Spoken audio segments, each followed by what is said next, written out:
You're sitting around a fire. It's 13,000 years ago, in a cave in what is now Israel. The hunt went well, but the mood tonight is heavy. Someone in your group has died, and soon you will bury them. And in a hollowed stone at your feet, something strange is bubbling away. It's grain, mashed with water and left for days, gone slightly sour and faintly fizzy. You don't have a word for it yet. Nobody on earth does, but when you lift it and drink, your head goes warm. Your chest goes light and the grief loosens just a little. In that moment, you become one of the first humans in history to get a little bit drunk on purpose, and you do it at a funeral. So when did this actually begin? When did our ancestors, these hungry, careful, half-starved people, look at rotting fruit and spoiling grain and decide, "Yes, let's drink that," said out loud, "It sounds like a joke." Alcohol is basically a mild poison. Your liver has to work hard just to clear it out of your blood. You'd think evolution would have wired us to gag and run from the stuff. Instead, we did the exact opposite. We built whole cities around it. We paid our workers in it. We buried our dead with it. We wrote hymns of praise to it. Think about that for a second. Before humans had money, before they had writing, before they had the wheel, they already had booze. And here's the thing, nobody tells you. The answer to when isn't one clean date on a calendar. It's not one clever inventor who cracked a code one afternoon. It's a story that runs back further than farming, further than cities, further than written language, and honestly, further than our own species. It's not one thing. It's never one thing. There are several layers here, and each one is older and stranger than the last. And the final layer, the one I'm saving for the very end, is going to sound completely insane until you actually hear the evidence. So let's go, layer by layer.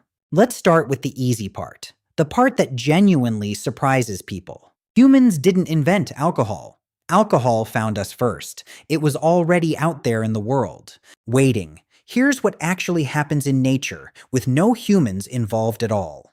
A piece of ripe fruit falls off a tree and hits the ground. Wild yeast, which is drifting invisibly in the air all around us right now, lands on that fruit. Yeast is a tiny living organism, and it does one simple thing for a living. It eats sugar. And when yeast eats sugar, it gives off two waste products, carbon dioxide gas and ethanol.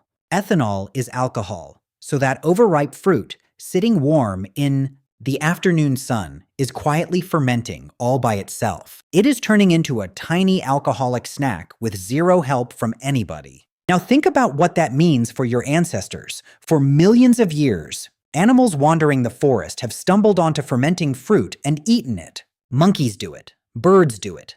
Elephants have been spotted acting wobbly near piles of fermenting fruit. Your ancestors were no different. They were eating naturally fermented fruit long before anyone ever deliberately brewed a single thing. So the discovery of alcohol was not some genius laboratory moment. There was no lightning bolt. No eureka. They found it lying on the ground, already made, and they noticed it made them feel good. That is the real starting gun. Everything that follows, the beer, the wine, the gods, the pyramids, all of it grows out of that one small accident of nature. And before we even get to beer, there may be an even simpler first drink. Mead, honey wine. Here's why it's such a strong candidate for the oldest drink of all. Honey on its own won't ferment because it's too sugary and dense for yeast to work in. But the moment honey gets watered down, say by rainwater collecting in a fallen log that holds a wild beehive, wild yeast moves in and goes to work. The result is mead, and it can make itself with almost no human effort. No pottery. No farming, no fire, just honey, rain, and time. Many researchers suspect our ancestors were sipping accidental mead out of hollow logs and rock pools long before they brewed a proper batch of anything. The simplest drink may also be the oldest one. Now here's a fact that reframes the whole story. The oldest solid evidence of people deliberately making a fermented drink comes from that cave I described, Raqefet Cave in Israel. Researchers from Stanford University studied stone mortars found inside, and those mortars are around 13,000 years old. They belong to a people called the Natufians, hunter-gatherers who lived across the eastern Mediterranean. When the scientists analyzed the residue trapped in those stone hollows, they found the microscopic signature of mashed fermented grain. In plain language, they found the traces of ancient beer, not wine, not fruit gone bad. Beer made on purpose, roughly 13,000 years ago, by people who had never seen a farm. And here is why that number matters so much. This beer is older than farming itself. Let that land for a moment. When these Natufians were brewing, nobody on Earth was planting crops in neat, tidy fields yet. Agriculture had not been invented. These were wandering people who lived off wild plants and wild animals, and yet they had already worked out how to turn grain into an intoxicating drink. We usually assume farming came first, and beer was a lucky bonus centuries later. Raqefet Cave whispers the opposite. Beer might actually be older than the field it was made from. Think about that. The drink may have come before the farm that seems to explain it. And it gets stranger still because of where they found it. Raqefet Cave wasn't a kitchen or a pantry. It was a graveyard. The Natufians buried their dead in that cave, sometimes laid out on beds of flowers, and the beer residue sat right there among the burials. So, the very first beer we can find in the entire archaeological record wasn't a casual drink after a long day. It looks like it was brewed for a funeral. Picture that scene again. People gathered in the dark of a cave, grieving someone they loved, brewing a special drink to mark the loss and send that person off. From the very beginning, alcohol was wrapped up in ritual and meaning. It was never just calories. It was comfort in a cup, a way to feel together when words weren't enough. Now let's jump forward in time and cross the entire world to China, because this is the first alcoholic drink we can prove beyond any real doubt. At a village called Jiahu in the Yellow River Valley, archaeologists uncovered pottery jars dating to around 7000 BC. A biomolecular archaeologist named Patrick McGovern analyzed the residue baked into the inside of those jars. And the results were beautiful. He found tartaric acid, which comes from grapes and hawthorn fruit. He found beeswax compounds, which come from honey. And he found specific chemical markers left behind by rice.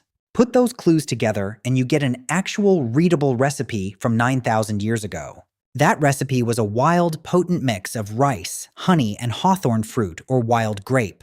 Basically a Stone Age cocktail fermented roughly 9,000 years ago. And I want to be clear, this is not a guess or a legend. The chemistry is physically sitting there in the clay, waiting to be read by anyone with the right instruments.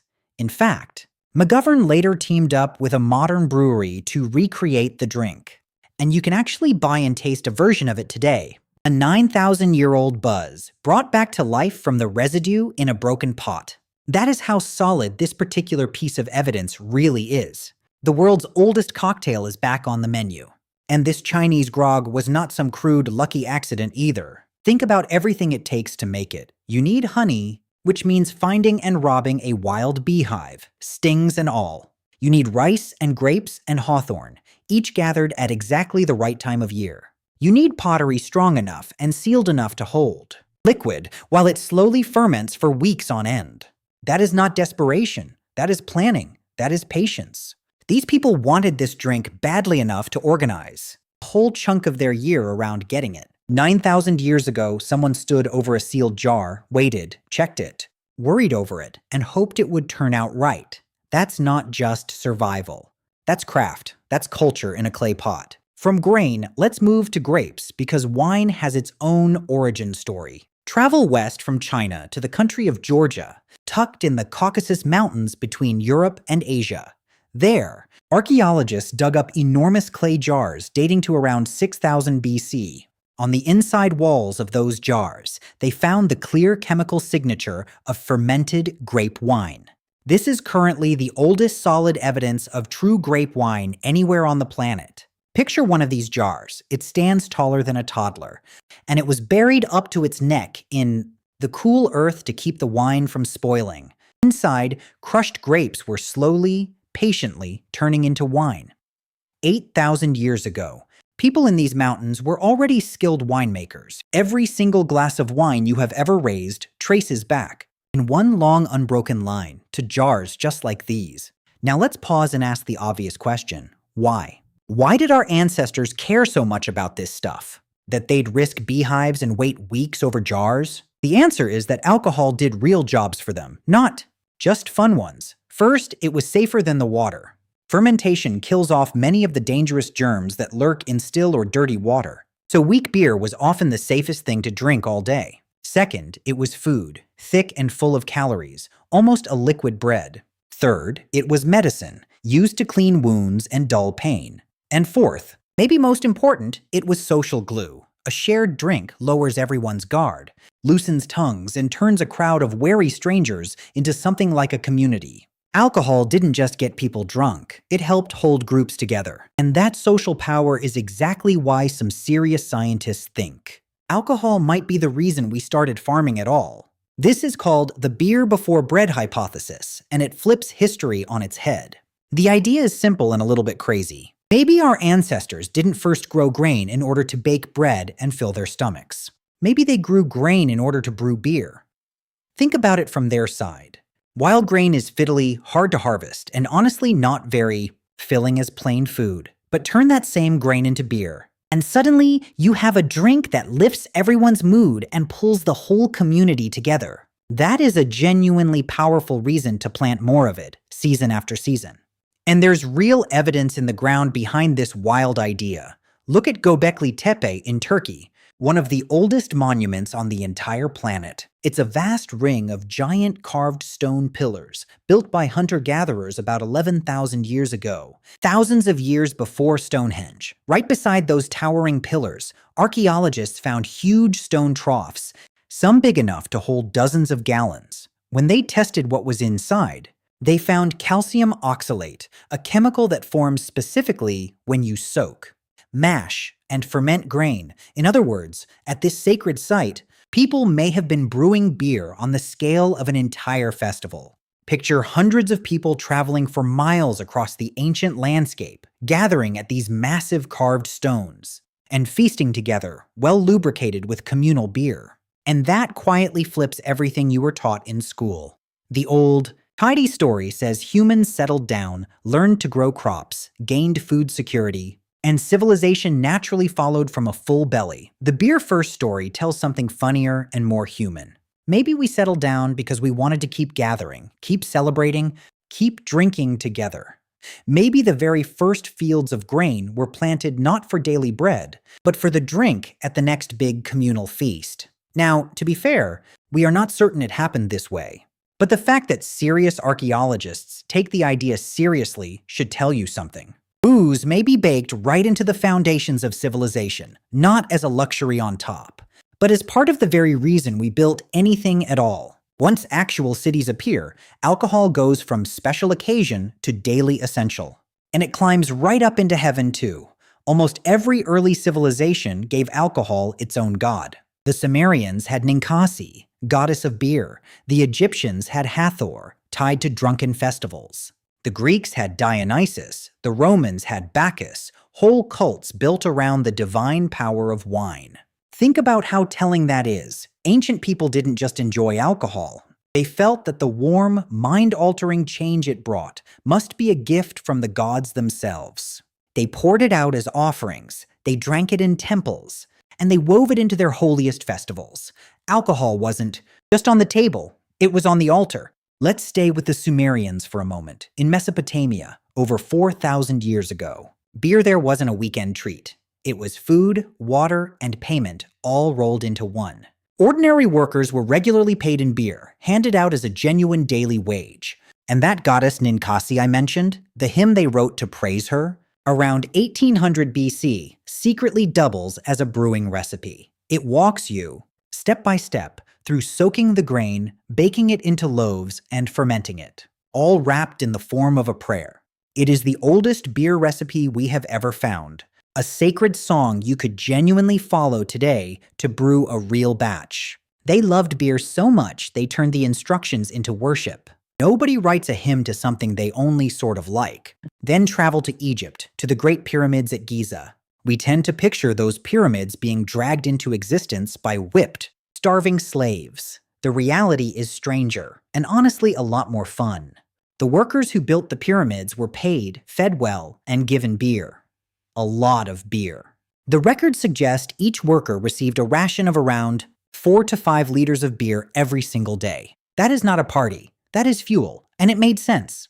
Their beer was thick, filling, packed with calories, and often safer to drink than the murky local water. So the greatest stone monuments in human history were raised by a workforce running on a steady, gentle, all-day buzz. Next time you see a photo of the pyramids, remember they were built by crews who were never entirely, completely sober. Now let's be honest with each other, because the picture isn't perfectly clean. And I won't pretend it is. Not every claim here is fully locked down. Take that famous 13,000-year-old beer from Raqefet Cave. Some scientists genuinely aren't convinced. They argue the microscopic changes in the ancient grain could have other, more boring explanations, and that flatly calling it beer might be stretching the evidence. The beer before bread idea gets pushback too. Plenty of respected experts think bread clearly came first, and beer was just a happy side effect that followed. And that's how real archaeology works. Residue is faint, ancient jars come out of the ground in shattered pieces. And honest scientists argue hard about what the evidence truly shows. So hold all these specific dates a little loosely. The exact firsts may well shift as we dig up more of the past. But here is the one thing that really isn't in serious doubt. And it is by far the wildest part of this entire story.